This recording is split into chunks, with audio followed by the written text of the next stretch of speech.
topic to dive into. Here we are going to briefly discuss what a battery is. Bear with me if you have read the available content, and if not, you'll get to learn a little bit about batteries that power many of the gadgets that we use in our everyday lives, including our phones, our cars, video games, and more. We'll be looking at the different types of batteries and examples of each while comparing primary dry cells. We will then move on to the topic of corrosion, where we'll get a recap about the topic, understand why this topic is so important, learn about the unique prevention of corrosion in aluminum, and corrosion prevention methods. So, what exactly is a battery? A battery is a device that stores chemical energy for later release as electricity. There are 4 types of batteries. The first type is a primary cell, where the cell reaction is not reversible. Once the reactants have been converted to products, there will be no more electricity produced. An example is a Duracell battery, such as one that we would put in a remote control. The second type is secondary cells. A secondary cell is one that can be reversed through the process of charging. This happens by passing electricity through the cell. An example of this would be the battery used inside of our phones. The third type is a reverse battery. It is designed to provide high power over a relatively short period of time. In these batteries, the electrolyte is isolated to reduce chemical degradation. These batteries are designed to react to such an event as water contact. An example would be marine life jackets that are powered by the activation of water. Our fourth type is fuel cells or flow batteries. Batteries that convert chemical energy to electric energy using materials such as reactants, products, and electrolytes. These batteries are able to run indefinitely if supplied with sufficient amounts of electrolytes. An example would be using methane to fuel an electric car. Briefly, we'll be discussing primary cells before we enter the conversation of corrosion. Primary cells, such as a dry cell, are highly common and inexpensive to produce. These batteries are those such as a Duracell that power our clocks or remotes. The name dry cell is derived from the fact that there's no free liquid present inside. Instead, the reactions take place in either an acidic medium or in a basic medium. A basic medium is the alkaline cell. Acidic mediums were commonly used due to their ability to rapidly draw out currents. The issue with this was that the currents are drawn out so rapidly that products would build up on the electrode, causing the voltage to drop. An acidic medium also causes zinc present in the battery to dissolve. Comparable to the acidic medium, an alkaline cell has been produced and is widely used. An alkaline solution keeps the zinc from dissolving as readily as in the acidic medium, while also maintaining its voltage. With the consideration for time, we will be putting much of the focus on today's PowerPoint on corrosion. I'm sure that we are all familiar with the Statue of Liberty. She is a large green-colored, iron-framed, copper-sheeted statue located in the waterfront of New York City. Oddly, the Statue of Liberty does not appear to be the brassy color of copper. In fact, when first introduced, she looked like this. The green color coating or patina we see on the left picture is credited to the process of oxidation during galvanic corrosion. This slide shows the gradual color change of the Statue of Liberty as a result of its continuous exposure to galvanic corrosion. So first we'll be starting with a recap of corrosion. So LibreText defines corrosion as a process by which metals deteriorate due to its external environmental factors, the process of oxidation.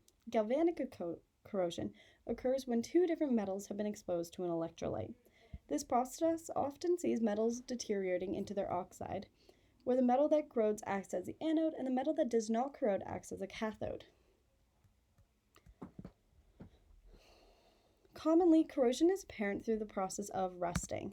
Rusting is a process that occurs to iron or alloys that contain iron, which make up most industrial metals and alloys used such as steel. Corrosion is a form of rust in which is the result of 2 very highly abundant culprits, oxygen gas and water. In this next slide, we'll be looking at the chemical redox reactions by which oxygen gas and water react with our iron metal to form rust. On the right side, we see a diagram representing the chemical reactions.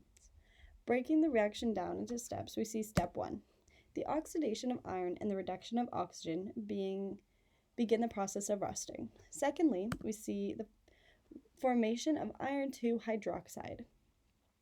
Step 3 sees iron 2 hydroxide oxidizing, leading to the formation of iron 3 hydroxide. The iron 3 hydroxide is then hydrated by external environmental conditions, completing the process of rusting. So why do these processes of rust and corrosion even matter? Corrosion costs a lot of money. Countries pour billions of dollars into the cost of corrosion, including materials, maintenance, repairment, labor, and other related costs. The global cost of corrosion in 2013 was approximately 2.5 trillion US dollars. That is equivalent to 3.4% of all global gross domestic product in a single year. This means that of all goods and services produced worldwide annually, 3.5% is accounted for to simply prevent injury and further destruction due to corrosion. Corrosion poses as a major villain to our economy, although it is estimated that prevention and protection could save approximately 15 to 35% of this global cost, which is equivalent to 375 to 850 billion US dollars. Suppressing the harm corrosion causes would benefit the economy greatly. In this table, we see the global cost of corrosion by region by sector in billions US dollars. Take a moment to look at the table and see just how significant this threat is economically. It is crazy to think about where all the money actually goes and what it is used for. Industrial facilities that manufacture the goods that we rely so heavily on the use of metals. These industries are those that turn our iron into cars or create the machinery used in our agricultural industry, or supply the pipelines for our homes, or even materials to build our homes. The industrial industry is massive and it affects every single person. Corrosion is the single greatest cause of the industrial equipment breakdown, including machinery, pipelines, and structures. Equipment that is required in our lives that we do not even see, while also providing employees with a safe working environment.